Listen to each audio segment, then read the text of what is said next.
I can't wait to start playing Crusader Kings 3. I mean, that's what it said, right? Poland. Poland looks fun. And what a strong start we're in. Lots of small countries all around us. Lots of expansion opportunities. I think this is going to be a pretty easy... No, please not there again. God, no. This is not where I want to be at all. Ugh, fine. I guess we'll do it in this version of the game. So, hello and welcome. For those who didn't get the title, let me explain what we're going to be doing today. Simply put, we're going for two achievements. The first one we're going for is Habsburgs everywhere. Simply put, we need to install a monarchy on the Polish throne, and it needs to be a Habsburg on that throne. The second thing we need to do is Crusader Kings 3. As Poland crown a king, and it will be a king, and capture Jerusalem. Jerusalem at this time being held by the pesky British, so it's going to be a war with the Allies, or whatever permutation comes from them. I'm hoping this shouldn't be too difficult because the achievement says it only requires you to control Jerusalem, not like annex it in a peace deal. So, just a quick war? I guess we'll find out. Let's assemble a Regency Council. Typically I do some kind of planning before I start these videos, but I'm going in a tad blind. With assemble the Regency Council done, we now have a chair ruling our country, which is a good foundation to start working towards electing a king. Well, if it isn't my old friend, plot twist. Yes, we are playing on non-historical, which gives us some interesting opportunities to get this achievement slightly easier than we otherwise might have been able to. But that hasn't stopped us from fulfilling the 5th of November Act, which effectively means we now have to wait as a series of Polish monarchs present themselves. We're holding out for a Habsburg. In the meantime, I'm going to make sure these pesky peasants don't do a little revolt, as that would be very problematic. Oh god, I knew it would be alt history, but I didn't realise the Straits would remain demilitarised. Right, the first candidate has arrived and he's talking about a Polish-Lithuanian Commonwealth. Leave. A Habsburg candidate, you say? Stay. With that, we've got Karl Albrecht, I believe is how you say his name, the Patriot King. If there's going to be Habsburgs and Kaisers, I'm a little worried how close to World War I we're going to get. Right, let's see if we can get our king a bit better traits. I think we'll start by giving him some political power. Because of the new collapsible focus trees, you can actually see if certain countries are going down alt history paths. I can see that the Soviets went down the path of Marxist Leninism, and the centre, which means they're historical, which possibly means they're coming for me.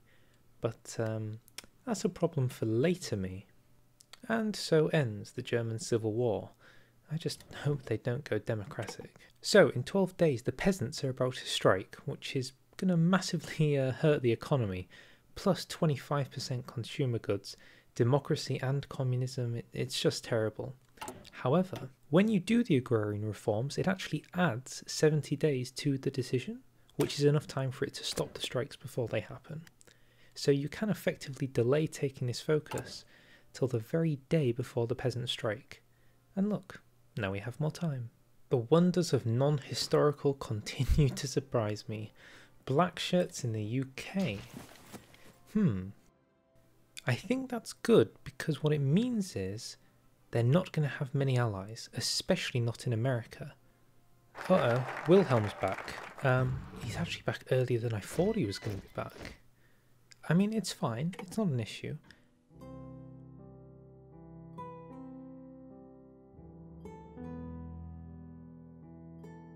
Okay, so after a minor technical glitch, he says minor, let's explain where the current situation is. The key thing I want to do is seek an alliance with the Kaiser, because Germany is just that strong.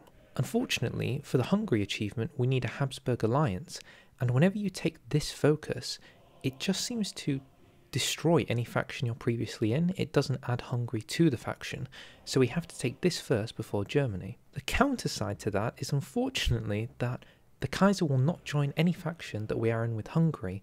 They only want to create one. So after we create the Habsburg Alliance, we need to destroy the Habsburg Alliance and then create an alliance with the Kaiser again. It's a bit of a nightmare. Other than that, my main plan is to just build up an air force and prepare to take Jerusalem by the skies. The Soviet-Lithuanian Ultimatum. So this is an awkward event where suddenly the Lithuanians and the Soviets want to annex our territory, and the only other option is war. However, I have no real interest in giving them free land. So what you can do, release Belarus, release Ukraine, and give Lithuania their territory back. Now when they want their Lithuanian ultimatum, we only give them one state. Now they have a weird new Königsberg, but hey, at least it's not a massive war. Right, let's get this Habsburg Alliance. So what's interesting is we both have new military academy and we have Royal Officer Corps, which means our starting army leaders are, what, level 4? And they're pretty cheap to do. It's like a 50% reduction. So shall we spam out some units? 3 leaders, all level 4, all with brilliant strategist. I cannot complain with this. This guy's got 6 defense. Jesus. I think with that done, I'm going to stick it back over to bold attack. We don't need the hiring anymore, but Jesus, those are some good generals. Achievement get. Okay, we got all Otto inside the pact. Now I think before we get to work, we need to unite with Bohemia. The issue is that even though I want an alliance with the Kaiser, I can't exactly kick him from the faction when I just got him in. We're just going to have to wait a focus and then we should be good. Alright, goodbye Hungary. Cousin dear, we will meet again. Alright, we've now got a decent air force online now that we've annexed Czechoslovakia. This should be the foundation for a good crusade. As I said, I'm avoiding all wars, except when I need to go to war with the UK. Damned British Empire, thinking they can own everything. The Kaiser agrees, the best news you could have hoped for. Right then, the second part to our master plan is luckily we've got the Between the Seas concept, which means we can bring Hungary back, and more importantly, bring Turkey into the fold. The foundation for our invasion of Jerusalem. Right, so Italy is going after Yugoslavia.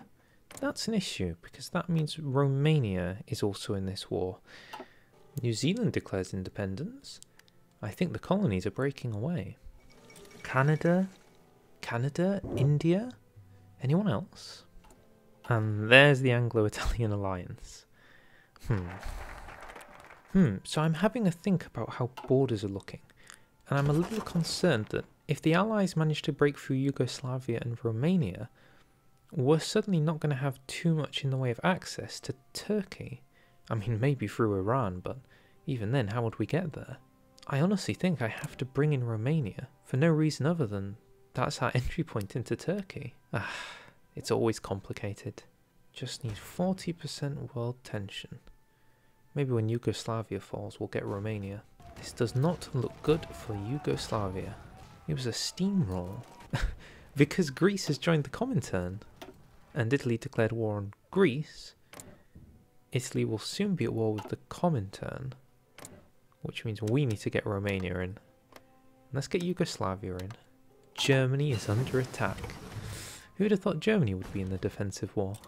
Oh, and Hungary wants to join. You're more than welcome. Ireland in the Comintern.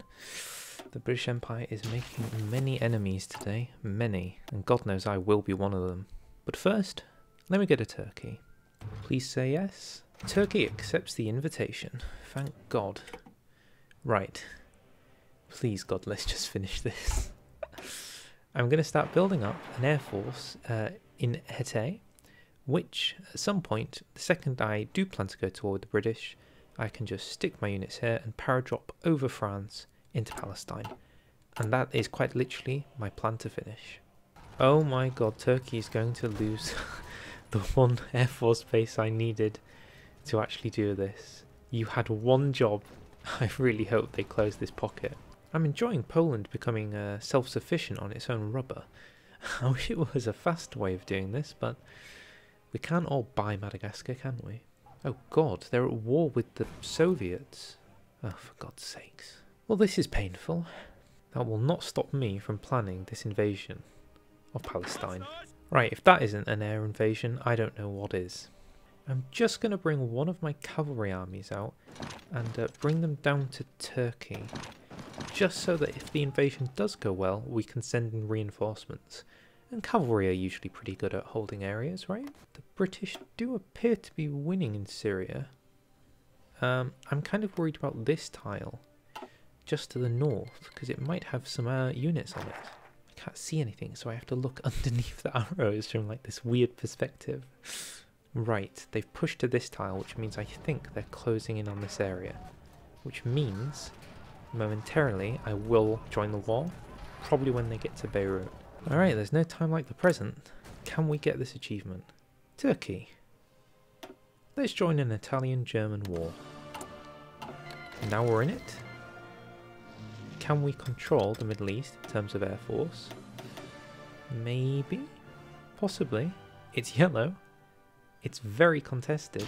Oh god, it's super contested. I'm seeing green, but it's not good enough. It's ever so slightly not good enough. The Great Air War for the Middle East. This is how modern day crusades are fought. Oh my goodness. It's green air. I think we just passed a threshold. Yep, we're landing. It's go time. It's Crusader time. There's Tel Aviv.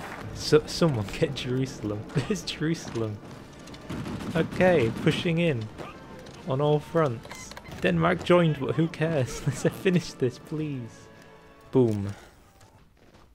Well, with a successful Polish invasion of Jerusalem, I think I've proved what's possible. Just jumping over Syria is all it requires. Yeah. Jesus, I'm kind of enjoying this. I don't know, it feels like CK3. I'm just running around. Okay, with that, I'll say thank you very much for watching. I hope that served as a demonstration of how you can just hop over to get Jerusalem. The Habsburg achievement is very much so easy to do in tandem. And if you liked, you can like, subscribe for Jerusalem, and I'll see you all next time. Oh, and I blew up their little canal too.